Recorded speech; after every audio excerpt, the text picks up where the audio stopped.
we say this every year, and every year we're probably right that it's the most stacked field ever. It just keeps getting more stacked. It was fucking, dude. I looked at this field and I went, there's 12 guys that can win. But the guy that I picked, I'm going to go ahead and toot my own horn on that one, is Roczen. Even though he's coming in on the illness, I watched that second practice start, and the way he started, he just launched out of there. So I knew he's going to be in the top 3, and he's so talented. I just figured he'd give himself the best chance to win. The question with Roczen is his physical. Like he's done this over and over. This isn't the first time we've seen him come out strong. It's the first time since the arm injury that we've seen him win the opener. But I mean, he looks good. He looks like a guy who's going to come out and, I don't know, is this the year he finally gets it done and walks off into the sunset? What do you think, Ricky? Yeah, I think so. I'm Hold on. You think he's going to win the title? Yeah, I do. Wow. I actually posted it on my Instagram story and been told I'm crazy. Which it is. It's, a bold prediction, right? I said Roczen wins 5 of the first 6 rounds. And I think he wins the title much like Anderson did in 2018. I think he starts the series so fast. I think he starts it so good that he's going to get that lead like he did last year. And I think this year he'll be able to hold on to it. You look at 2019 after he came back, and all Kenny wanted to do was, finish the races. He got hurt 2 years in a row, and he just wanted to finish. And then 2020, he comes back and he's like, hey, like, it's time that I get back and like win races. And he did. He won, 4 rounds. And then he comes out the next year and he's like, hey, like, I'm ready to battle for a championship. Like, I want to be in this thing. And he takes it all the way down to the last round with Webb. Like, we all know what happened. Every year since he's come back, he's progressed. He's gotten better and better and better. And essentially at the beginning of the year, like what he set out for his goal, like whether it be win races, be competitive, go for the championship, whatever it is, like he's done it. And yeah, like it's Ken Roczen and we all know what he's capable of. And so like to see what happened last year is a little bit of a letdown. And we're all like, oh, can he do it ever again? Can he do it? Can he do it? But like, you don't look at the progress that he's made every year and how much closer he's gotten. That I really think he wins this title for sure. See, and I wouldn't disagree with you completely, but what he's got going against him is his nemesis didn't get 6th, didn't get 8th. He was 2nd. That's 3 points. Somehow. That's just what he does. It's amazing. I was over at my buddy's house and my buddy's like, he got lucky. I'm like, but you can't call it luck if he does it every single race. But he's like, look at all those incidents. I'm like, yeah, but if there weren't incidents, he still finds a way around them. He just does. That's Cooper Webb. And I don't know if he wills it or racecraft or what you and I talked about off air, where a guy can just sense things. It's almost like a sixth sense. It's amazing. And that's the thing that Roczen's got to worry about. He's got to worry about Webb. Webb's not going to let him off the hook. I've nothing against Webb at all. And I was saying the same thing. Like the dude has,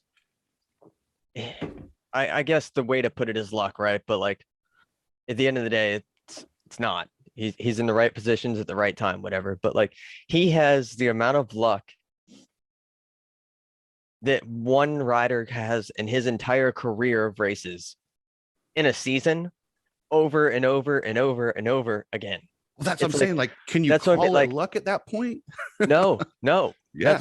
That's my point. Like, we'll call it luck. That's what it seems like, right? Like he starts in 6th place or 7th, like 5th or 6th place, goes backwards, and then just starts picking people up. And it's like he passed one guy like all night, but goes from 7th to 2nd. And it's like, how did this happen? And I was saying like Tomac was a bad example. He did typical A1 stuff.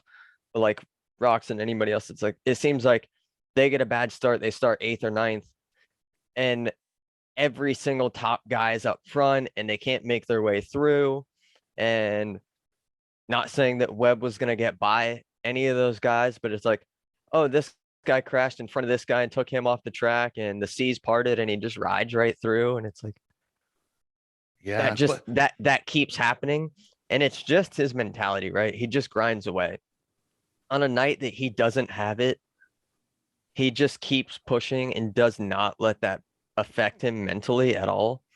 And he just keeps grinding away, keeps grinding away. He's like, hey, they might be faster than me at the beginning of the race, but if I just keep doing this pace and keep going, you know, I'll be there if something happens.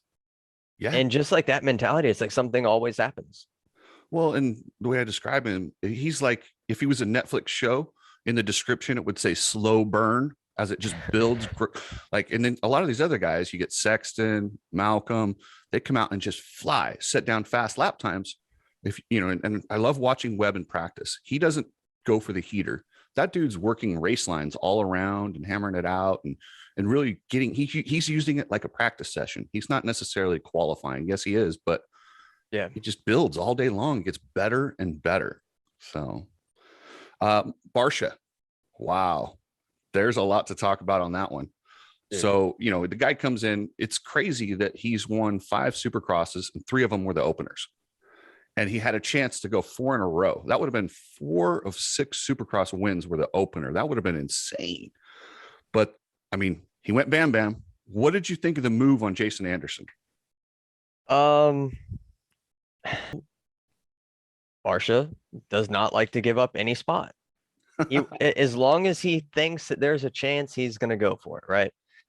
So when you go through the whoops and you come over on him and you slow up and you block him and you don't make contact and then you leave the inside lane open, like down the straightaway and the inside of the turn open, like at some point you have to know, like, hey, I just passed Barsha. This dude is going to send it like into the turn for sure. And you just can't. Not that he left the door open or he barely left him space. He left it cracked. But there's a point where like sometimes you got to back out of it and instead of fighting for every square inch of the track. And he just rode him all the way into the berm. Like maybe Barsha's going to cut down. Maybe he's going to cut down. And he just never did. And then he was on the ground.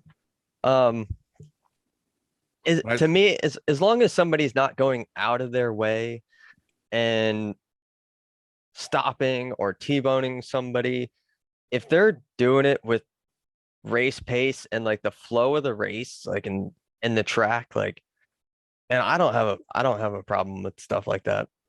No, and like I said, like you said, you know, Anderson needs to know who it is. Like if that's Roczen, yeah, you could probably do that.